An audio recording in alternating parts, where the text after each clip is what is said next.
샬롬 반갑습니다.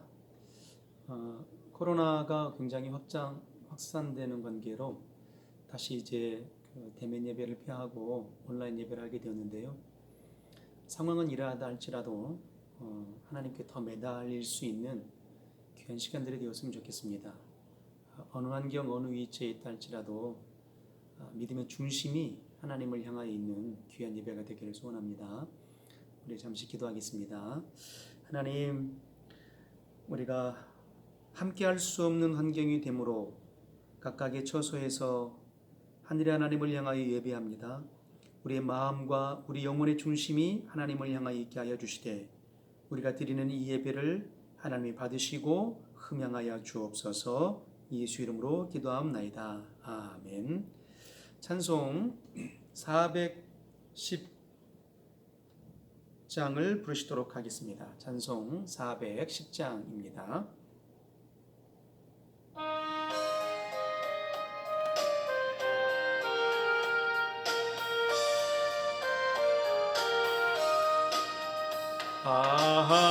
하나님의 은혜로 있을 데 없는 자 왜 구속하여 주는지 난 알 수 없도다. 내가 믿고 또 의지함은 내 모든 형편 잘 아는 주님 늘 돌보아 주실 것을 나는 확실히 아네.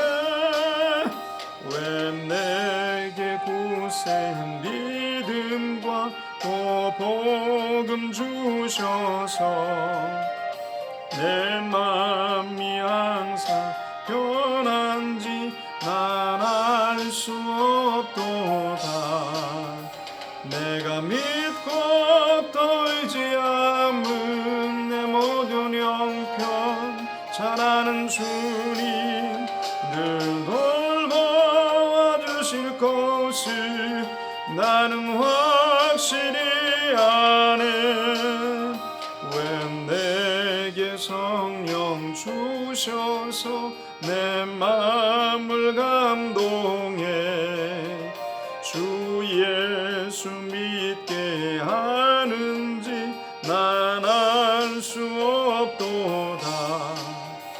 내가 믿고 또 의지함은 내 모든 형편 잘 아는 주님 늘 돌보아 주실 것을 나는 확실히 아네. 주 언제 강림하실지 옥밤에 홍낮에 또 주님 만날 그곳도 난 알 수 없도다. 내가 믿고 또 의지함은 내 모든 형편 잘 아는 주님 늘 돌보아 주실 것을 나는 확실히 아네. 아멘. 일평생 하나님의 은혜로 사는 인생 되기를 소원합니다. 오늘 함께 나눌 말씀은 구약성경 요나서 2장 1절로 끝절까지 말씀을 읽도록 하겠습니다. 요나서 2장 1절로 10절까지의 말씀을 우리 한 절씩 다 같이 합독해서 읽도록 하겠습니다. 시작. 요나가 물고기 뱃속에서 그 하나님 여호와께 기도하여 가로되 내가 받는 고난을 인하여 여호와께 불러 아뢰sap더니 주께서 내게 대답하셨고 내가 수월의 뱃속에서 부르짖어 sap더니 주께서 나의 음성을 들으셨나이다. 주께서 나를 깊음 속 바다 가운데 던지셨으므로 큰 물이 나를 둘렀고 주의 파도와 큰 물결이 다 내 위로 넘쳤나이다. 내가 말하기를 내가 주의 목전에서 쫓겨났을지라도 다시 주의 성전을 바라보겠다 하였나이다. 물이 나를 둘렀으되 영혼까지 하였사오며 기품이 나를 에웠고 바다풀이 내 머리를 쌌나이다. 내가 산의 뿌리까지 내려갔사오며 땅이 그 빗장으로 나를 오래도록 막았사오나 나의 하나님 여호와여 주께서 내 생명을 구덩이에서 건지셨나이다. 내 영혼이 내 속에서 피곤할 때에 내가 여호와를 생각하였었더니 내 기도가 주께 이르렀사오며 주의 성전에 미쳤나이다. 무릇 거짓되고 헛된 것을 숭상하는 자는 자기에게 베푸신 은혜를 버렸사오나 나는 감사하는 목소리로 주께 제사를 드리며 나의 소원을 주께 갚겠나이다. 구원은 여호와께로서 말미암나이다 아니라 여호와께서 그 물고기에게 명하심에 요나를 육지에 토하니라. 아멘. 요즘 떠올리는 생각 중에 한 가지가 내 인생의 터닝 포인트는 언제였을까? 내 인생의 전환점은 언제였을까를 한번 생각해 보게 되었습니다. 막연하게 생각됐던 하나님이 내 영혼 깊숙이 자리하게 된 그때 이제 중학교 2학년 때였는데요. 침례를 받고 성령을 모시게 된 그때였다라고 그렇게 생각이 듭니다. 하나님을 알기 전의 삶의 모습과 하나님을 알고 난 이후의 내 삶의 모습이 완전한 변화를 이제 보게 되었던 그때였기 때문에 내 인생의 전환점이 언제였을까를 생각해 보게 되니 87년 9월달 그때였구나라는 생각이 이제 들게 됩니다. 그리고 이제 또 다른 많은 사람들이 인생의 방향을 완전히 바꿔버리고 절망에 사로잡힌 사람들이 희망을 가지게 되고 또 생에 기쁨이 없는 사람들이 희락을 가지게 되는 계기는 무엇이었을까를 한번 또 떠올려 보게 되었습니다. 많은 이유들이 있겠지만 그 중에 한 가지는 아마도 하나님의 은혜를 받고 은혜를 깨닫는 순간이었을까라고 생각하게 됩니다. 자기가 주인 되었던 그때는 하나님이 없었던 그때였겠지요. 그러나 이제 하나님을 알고 난 이후부터서는 내가 주인됨이 아니라 하나님이 내 인생의 주인됨이라고 바뀌어지는 그때였지 않았겠습니까? 그래서 하나님의 은혜를 받으면 변화를 받게 되고 기쁨이 넘치게 됩니다. 경험하시는 것처럼 죽음을 두려워하지 않고 또 어떠한 상황에서도 삶의 소망과 희망을 간직하게 되는 것이죠. 그래서 이제 성경의 그 모든 장면들을 살펴보더라도 우리 믿음의 선진들의 인생의 대략들이 이제 성경에 기록되어 있는데요. 그런 내용들을 보더라도 그 하나님의 은혜로 인해서 살아가는 그 모습들에 완전한 그 인생의 전환점을 발견하는 그 모습들을 발견하게 됩니다. 창세기 6장쯤 가서 보게 되면 노아의 사건이 나오게 되는데요.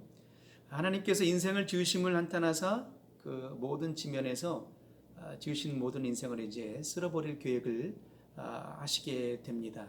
그런데 창세기 6장 8절 이하에 그러나 노아는 은혜를 입어 이렇게 말씀하시면서 노아를 통해 방주를 짓게 하시고 그로 인해서 노아 때문에 은혜를 받은 노아로 인해서 노아와 그의 8명의 가족들이 살게 됩니다.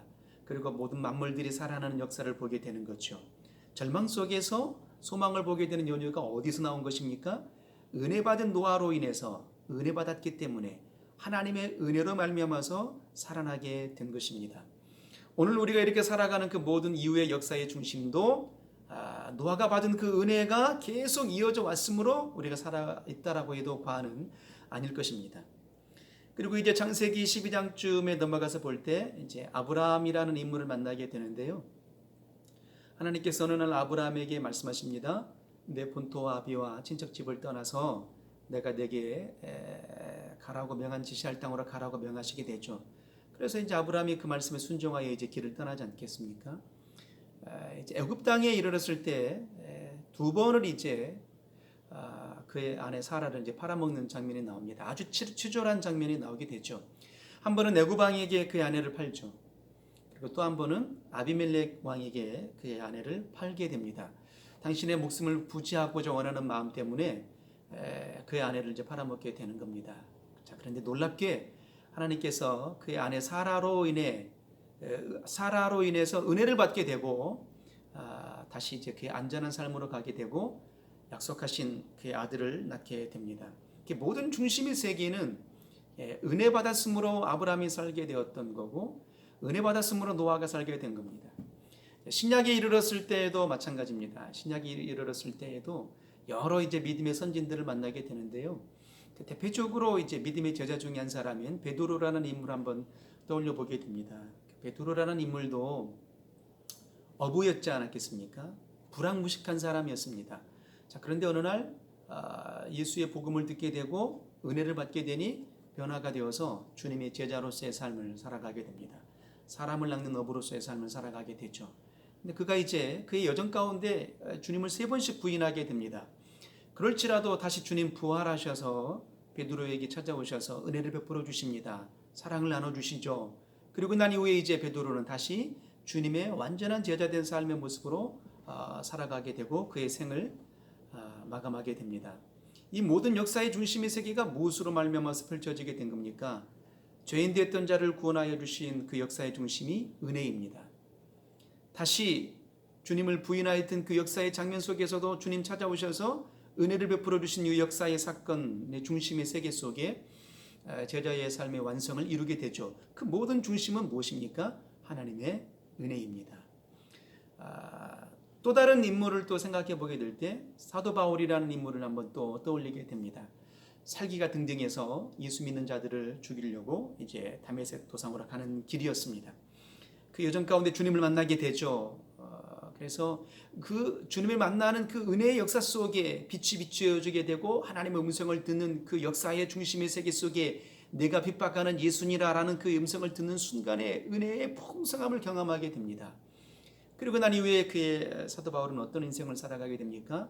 정말 예수 믿는 사람들 핍박하는 삶이 아니라 바로 불신자들을 향하여서 복음을 전하는 이방 사람들에게 복음을 전하는 복음의 사도로서의 삶을 살아가게 됩니다. 결국 은혜 아니면 살아갈 수 없는 존재가 바로 우리 인생들입니다. 그래서 사도 바울은 이렇게 고백하지 않습니까? 은혜 받았으므로 말미암아서 그가 고백하게 됩니다. 은혜 아니면 살 수 없는 인생이라고요. 나의 나됨은 오직 예수 그리스도로 인하여 된 것이라고 그는 그렇게 고백하는 것입니다. 자, 그렇다면 이제 우리가 이 요즘같이 이 어려운 코로나로 인해서 경제적으로도 어렵고 신앙적으로도 고통받는 이때에 우리는 무엇으로 말미암아서 살아갈 수 있을까 하는 겁니다. 무엇으로 말미암아서 우리가 견뎌낼 수 있고 이겨낼 수 있을까 하는 겁니다. 그의 모든 유경 속에서 이 모든 역경 속에서 우리가 이겨낼 수 있는 힘은 내 힘으로 되는 게 아니고 오직 하나님의 은혜로 말미암아서 되는 것이죠. 그래서 우리가 은혜 아니면 살 수 없는 존재라는 것을 다시 한번 곱씹어 보시기를 주의 이름으로 소원합니다. 자, 그러면 이 어려운 이 시기에 경제적으로도 어렵고 신앙적으로 어려운 이 시기에 우리는 어떻게 살아가야 될까 하는 것인데 바로 주의 은혜를 구하면서 그 은혜를 나누는 삶이 되시기를 주의 이름으로 소원합니다. 오늘 우리가 구약성경 본문 요나서를 보았습니다. 요나서의 그 전반을 보게 되면 요나서 1장부터 4장까지의 그 전반적인 내용을 한번 쭉 훑어서 보게 되면 그 사건의 전말이 이렇습니다. 하나님께서 어느 날 요나로 하여금 니느웨로 가서 회개의 복음을 전하라고 이렇게 말씀하셨습니다. 그런데 이제 요나가 그게 싫었던 거죠. 왜냐하면 이 니느웨라는 이 성은 그 아수르의 수도입니다. 아수르는 어떤 나라인가 하니 주전 722년에 북이스라엘을 멸망시킨 나라가 바로 이 아수르입니다. 그 아수르의 수도가 니느웨 성이었던 거죠. 그러니까 다시 말하게 되면 요나가 하나님의 말씀을 거절하고자 원했던 그 중심의 세계는 자기 민족을 멸망시킨 나라를 향해서 회개의 복음을 전하라고 하시니까 그게 싫은 거였습니다. 식처럼 말로 말하게 되면 일본이 우리나라를 36년 동안 지배하지 않았겠습니까? 그 피해의 잔상이 지금도 남아있는데 그렇게 지금 지배받고 있는 그때에 일제압제 때에 일본을 축복하라고 하게 된다면 그게 가능하겠습니까?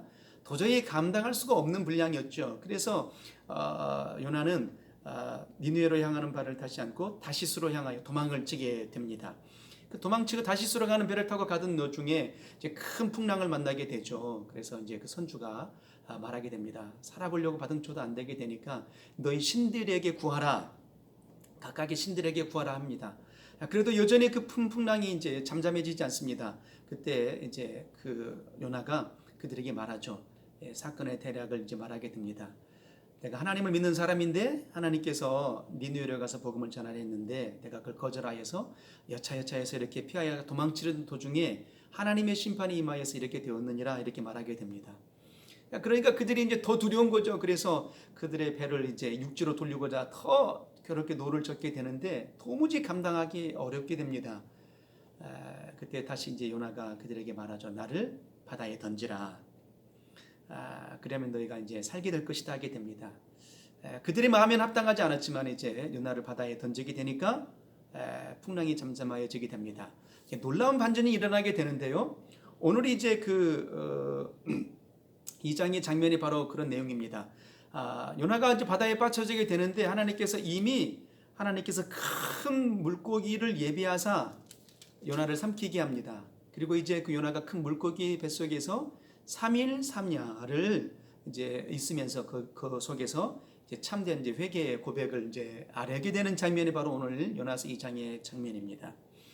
그렇게 구하는 그 장면들 속에 하나님께서 요나를 위해서 요나를 심판하고자 원함이 아니라 요나에게 생명을 주고자 원했던 거죠. 그래서 큰 물고기를 예비하여서 그 물고기 속에서 그 요나를 이제 구원하여 주는 장면이지 않겠습니까? 이런 장면들을 바라보게 될 때 우리가 이제 에베소서 2장 8절을 이제 떠올리게 되는데요. 사도 바울이 이렇게 고백합니다. 너희가 그 은혜로 인하여 믿음으로 말미암아 구원을 얻었나니 이는 너희의 성품 때문에 그런 것도 아니고 너희의 조건을 보고 그렇게 하나님이 구원해 주신 것이 아니다. 이거는 오직 하나님의 은혜로 말미암아서 받은 선물이다 이렇게 말씀하십니다.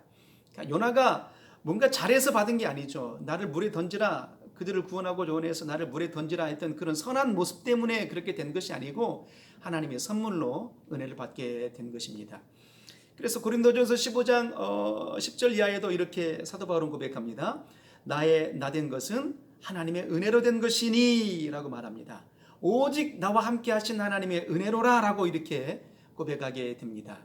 그래서 사도 바울은요 감옥에 갇혔어도 그의 은혜를 떠올리게 되니까 감사의 고백이 넘쳐나게 됩니다. 찬송이 넘쳐나게 되죠.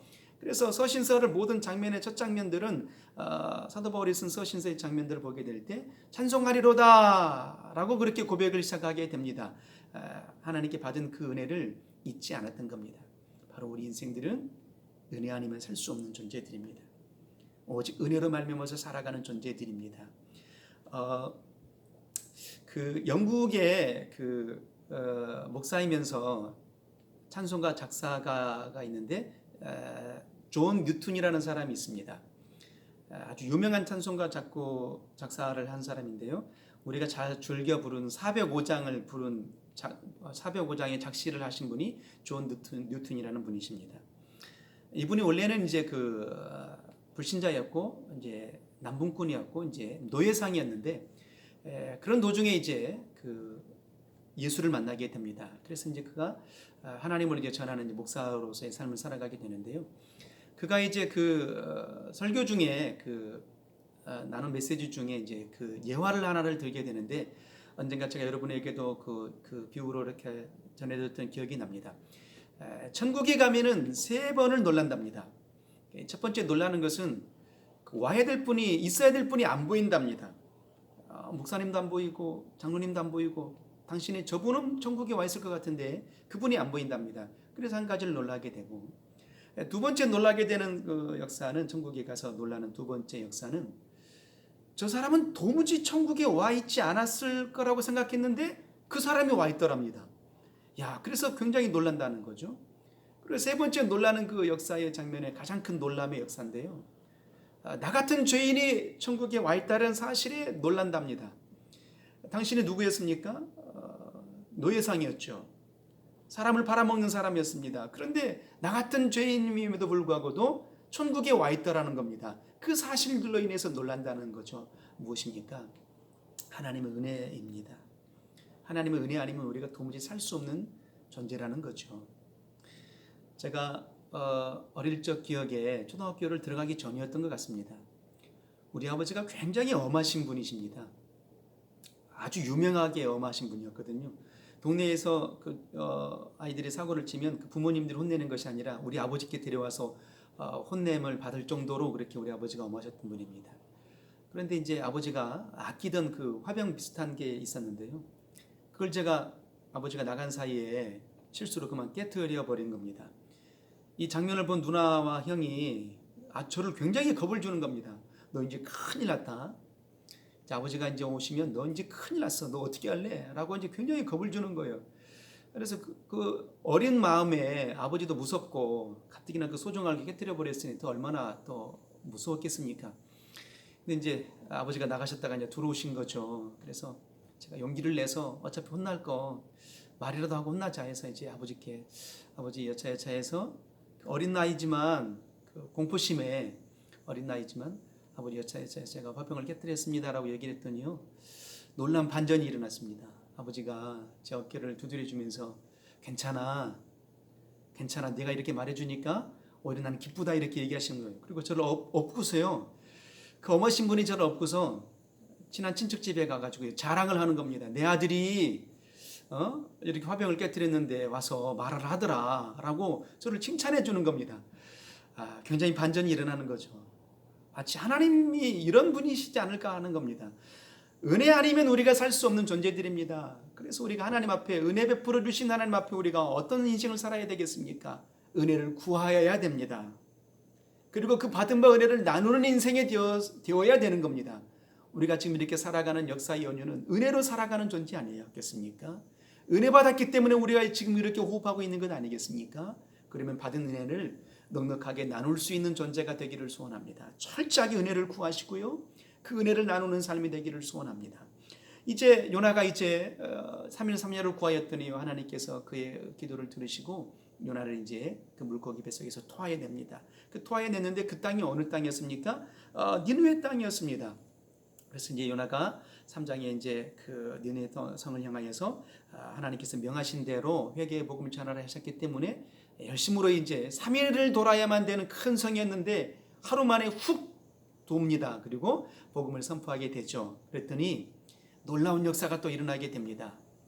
망했으면 하는 그 니느웨 백성들이 왕으로부터 중심으로 베옷을 입고 모든 백성들이 베옷을 입고 짐승들까지 베옷을 입혀서 참된 회개를 하게 됩니다. 그래서 하나님이 그들의 니느웨 백성들에게 용서를 베풀어 주죠. 은혜를 베풀어 줍니다. 그래서 그의 재앙을 거두어 주십니다. 이 장면을 본 요나가요 굉장히 속이 상한 겁니다. 저들은 망했으면 좋겠는데 내 백성을 망하게 한 백성들이니까 망했으면 좋겠는데 그들을 구원해 줬으니 속이 상한 겁니다. 원통했던 겁니다. 그래서 요나가 이렇게 말합니다. 4장 3절 이하에 여호와여 원컨대 이제 내 백성 내 생명을 취하소서 사는 것보다 죽는 것이 내게 나음이니이다. 여호와께서 이르시되 너의 성읍이 어찌 합당하냐 하시니라 이렇게 고백하십니다. 주여 나를 좀 데려가 주세요. 정말 억울합니다. 분합니다. 라고 이제 안타까운 마음을 토로하게 됩니다. 그랬더니 하나님께서 이제 요나가 초막을 짓고 이제 저들의 성이 어떻게 되나 이렇게 보고 있는데 박농꿀이 자라서 이제 그 그늘이 요나의 머리를 두르게 되니까 서늘하게 된 겁니다. 그런데 이제 밤중에 곤충이 벌레가 그 박농꿀을 이제 씹어먹게 되니까 이제 말라버리게 되죠. 또 속상한 겁니다. 분하게 된 거죠. 그때 하나님이 이제 요나 4장 7절 이하에 이렇게 말씀하십니다. 하나님이 벌레를 준비하사 이튿날 새벽에 그 박농꿀을 씹게 하시며 곧 씻으니라. 해가 뜰 때에 하나님이 뜨거운 동풍을 준비하셨고 해는 요나의 머리에 쬐매 요나가 혼곤하여 스스로 죽기를 구하여 가로되 사는 것보다 죽는 것이 내게 나으니이다 합니다. 하나님이 요나에게 이르시되 내가 이 박농꿀로 인하여 성냄이 어찌 합당하냐. 그가 대답하되 내가 성내에 죽기까지 할지라도 합당하나이다 합니다. 여호와께서 가라사대 내가 수고도 아니하였고 배양도 아니하였고 하룻밤에 났다가 하룻밤에 망한 이 박농꿀을 내가 아꼈거든. 하물며 이 큰 성읍 니느웨에 있는 좌우를 분변치 못하는 자가 20만여 명이요 육축도 많이 있나니 내가 아끼는 것이 어찌 합당치 아니하냐 하는 겁니다. 내가 은혜 베푸는 것이 합당치 아니하냐라고 요나에게 말하게 되는 것이죠. 이 장면을 볼 때요 문득 떠오르는 장면이 있었습니다. 요즘에 그 강아지들 반려견들 많이 키우잖아요. 얼마나 사랑스럽게 키웁니까?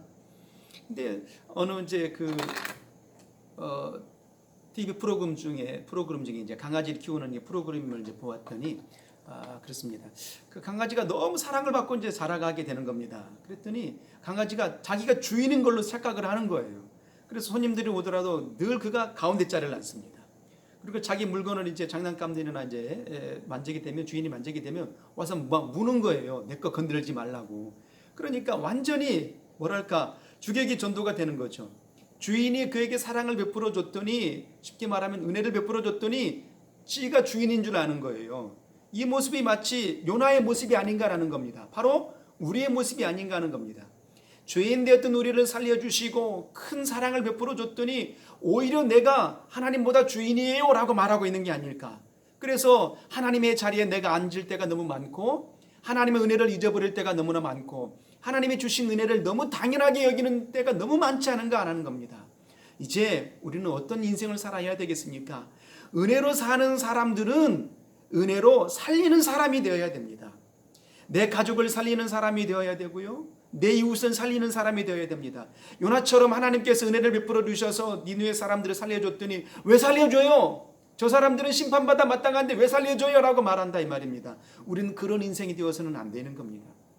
내가 은혜 받아서 사는 인생이 되었으니, 물고기 뱃속에서 토하여 사는 인생이 되었으니, 죄인된 자에서 자유자가 되었으니, 이제 문 영혼들을 향하여서도 정말 복음을 전하고 그들의 인생들도 은혜로만 사는 인생입니다라고 전할 수 있는 자가 되어야 되지 않겠습니까?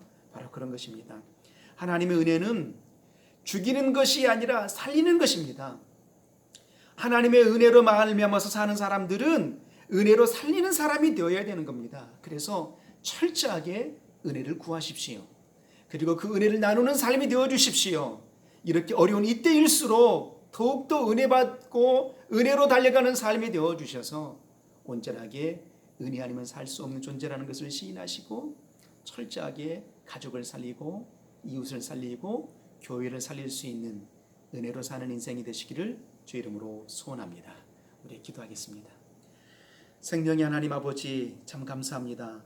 죄인 되었던 내 영혼을 주 예수의 보혈로 말미암아서 구원하여 주시고 살려 주셨사오니, 일평생 내 영혼 은혜를 구하는 인생이 되게 하여 주시고 은혜로 살리는 삶이 되게 하여 주옵소서.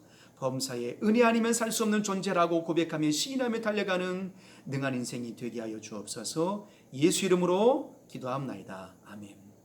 이 남은 한 주간도 은혜로 사는 인생, 범사의 은혜로 승리하는 인생이 되길 주 이름으로 축복합니다. 감사합니다.